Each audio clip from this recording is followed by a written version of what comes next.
Good afternoon, everyone. My name is Likir. Okay. So I will talk first about NID a little bit, and then what students do, what kind of work they do at NID, and then we'll start the Likir Pottery presentation. So this is NID campus. The main gate looks like this.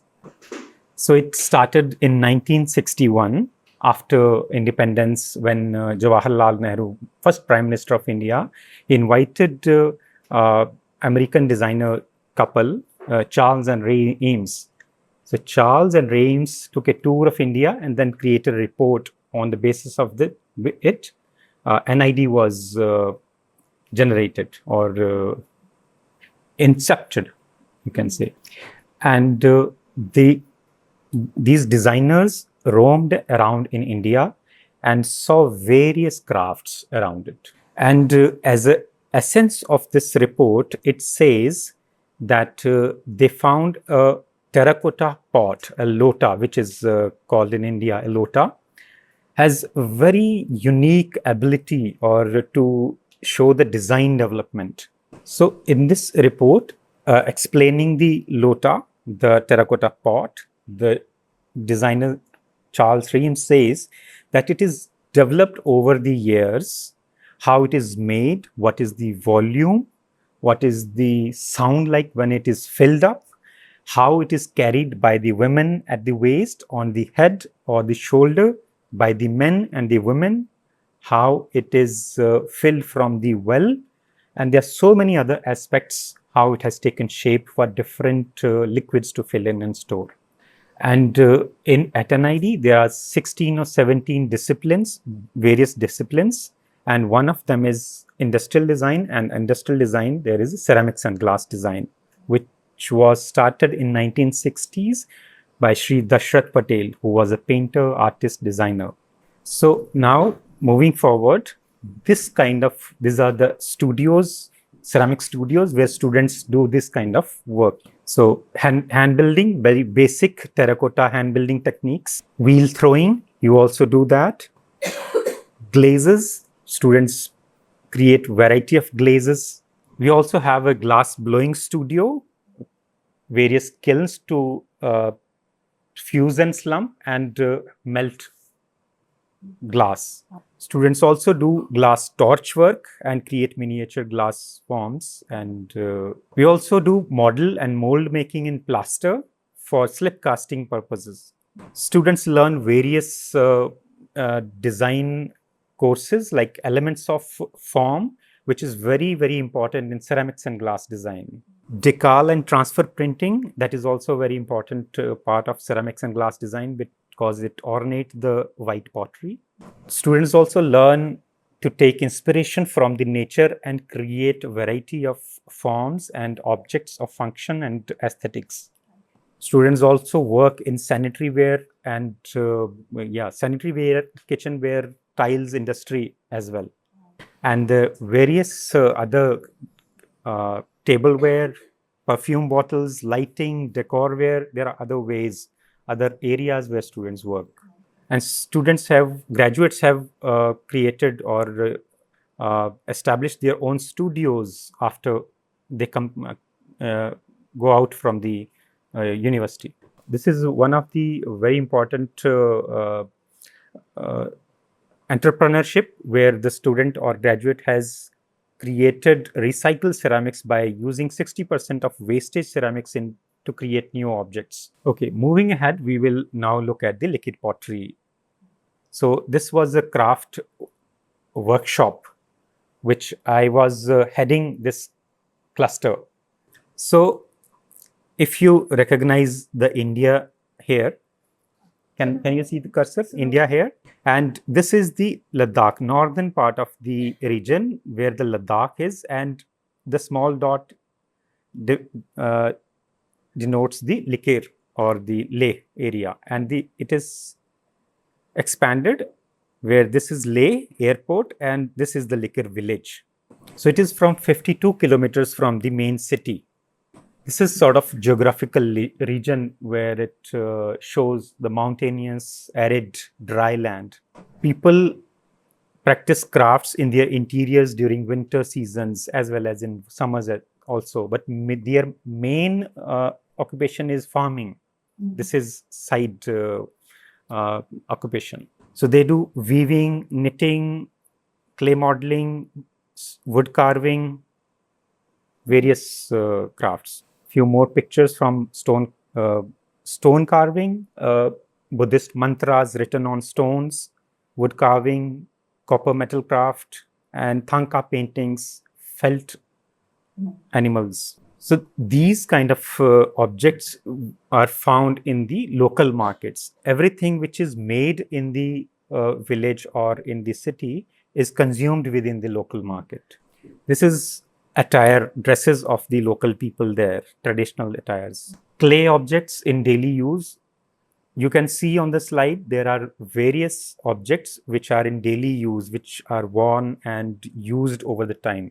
Some are pots for water storage, tableware for snacks, incense holders, and light fire domes.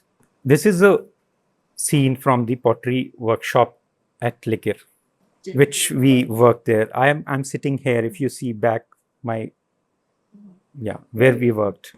This is the father and son duo who are keeping this tradition alive and continue the pottery making in that particular village. And also there is a women's self-help group who has come together and created a studio to make small lanterns out of clay. So now I will talk about the process of making, how it is done. There are raw materials, source of clay. There are certain mountains of clay from where this clay is sourced. There is cow dung ash, which is used for making pots while the pot rests on the ash, so that doesn't bent or dented. So this is a certain kind of grass which is scraped from the ground and with which the firing kiln is covered to hold the heat. And this is clay stored, and this is cow dung and wood stored as a fuel for firing pots. These are tools which are made of locally apricot wood and roots. These are some tapping tools made up of clay only and sun-dried. These are molds, hump molds made of clay and fired. And the very interesting thing is their wheel. The wheel is entirely made up of clay, and it is fixed in the ground so that it is not ported from one place to another place. The potter sits on the ground and then work with on the wheel while rotating it slowly with the hands. And this the potters in this image is crushing the clay with the wooden hammer.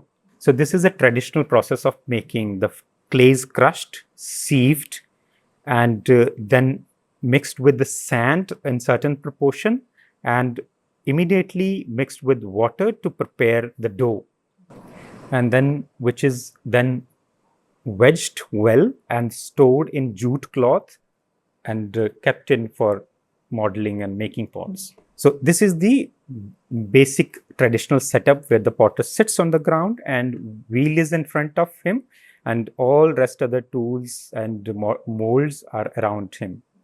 And this is a step-by-step process of making one simple pot where the potter starts with the hump mold and then place clay over it and tap it to make a hollow form. And you can see the cow dung ash is stored or placed on the wheel so that the orientation of the mold can be adjusted and set at an axis. And when it is semi-dried, it is inverted and the foot or the other parts are joined together by scoring the slab and applying a little slip and joining two elements. And it is finished with the goat leather skin and tapped with these kind of tools to create an even layer. So very interesting part is that they make this spout by rolling clay over a rope, and then which is bent. After the rope burns in the firing, the spout is hollow, and then it is how created. And these are finished final objects which are not fired yet. And he's only the person who can make these large and ornated objects in that entire region. And recent change they had done, they use small glass beads on the pots, which fuses with the clay and gives a very aesthetic appeal to the pots. Now we will look into the traditional firing process of these pots. These potters, they don't have a permanent kiln traditionally. So on the ground, they lay stones around where they want to fire the pots, and then spread cow dungs on the ground and lay pots, arrange pots in a certain way so that it can be fired efficiently.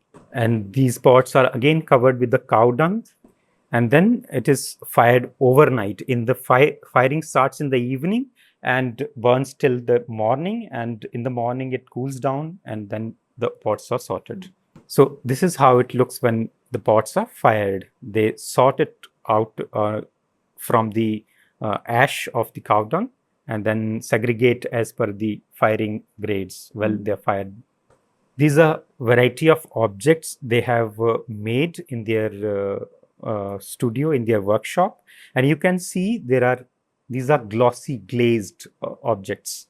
The glaze they acquire from the nearby mountains. It is like borax, which they cover when the pot is hot and then refire again. And you can see the beads fuse well at this temperature and become a part of this beautiful pots. So there are more variety of objects for daily use.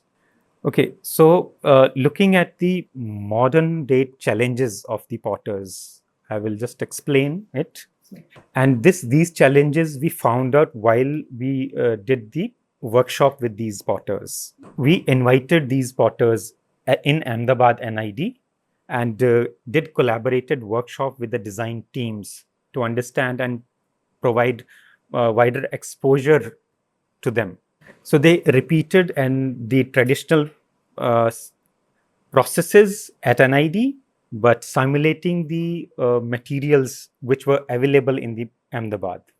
And then with the designers, the various designs were developed. They were exposed to various studios. They visited various workshops, designers' works, and then came back and created from their own expressions, from on their minds and ideas. These designers were hired designers, professional designers, but they were also exposed to and they visited various studios, pottery studios around the city, like Reo Mikami went to Sarkhej in the India in Ahmedabad. So design team also created portable wheel for them so that they can move and work wherever they want. These are various glimpses of the ongoing workshop where craftsmen are creating, painting, scribbling on the pots, motifs from their traditional stories and regions. Looking at the tourism industry in this region, Ladakh region, like you have a lot of tourists coming from various parts of the world in Tokyo, similar is the situation in Ladakh. So looking at that situation, we created variety of souvenirs for them to sell to the tourists. These are the pictures of the outcome of the workshop. After these workshops, they get enlightened and they got many orders from the hospitality industry, the hotels around the regions where the tourists were staying. There was so much of demand that they could not meet because there are 2 only or 3 potters in the region to make all these. And their main challenge is firing in the region because there are families, men's are going out in the city for work and women's are taking care of the household chores. And women take care of because every household has a cattle or cows to rear. They take care of the animals. No men at the home or the village means they have to they have a lot of burden at the home, so they sell off their animals. And no animals means no cow, no cow means no dung, no dung means no firing or no fuel for firing. So that means they have firing issues, firing challenges. So they have to shift to newer methods or modern technology for firing their pots. Considering this situation, the design team created a DIY or makeshift small terracotta firing kiln using the canisters or drum. Considering their economic situations, the design team created very economic solution for this. The entire kiln was made in 2000 rupees. Then we also informed them how to operate this kiln using the gas firing.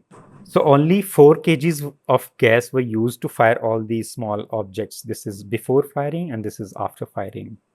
And this is the pictures from the workshop which we did in the village settings. First workshops were done in the village settings. And these are objects which were created with the collaboration of design team, small animals, miniatures, considering the tourism in the area. But we were also questioning during this when we were making kiln that should we keep this traditional methods as traditional, or they should also learn the contemporary or modern techniques of firing. Should we introduce the newer kiln or not? So that was also a question going in our mind. The gas one. So should they know or should they operate that or not? But it was decided to let them know and then they decide what to do with that. And this is like consolidation where all the participants were handed over the certificates, and we also gave them the wheels which were produced for them, and some tools and equipments for gas firing, like you have temperature setters and thermocouples, so that they can try and experiment with those kind of equipment. So this was all about the Likir pottery. Thank you so much.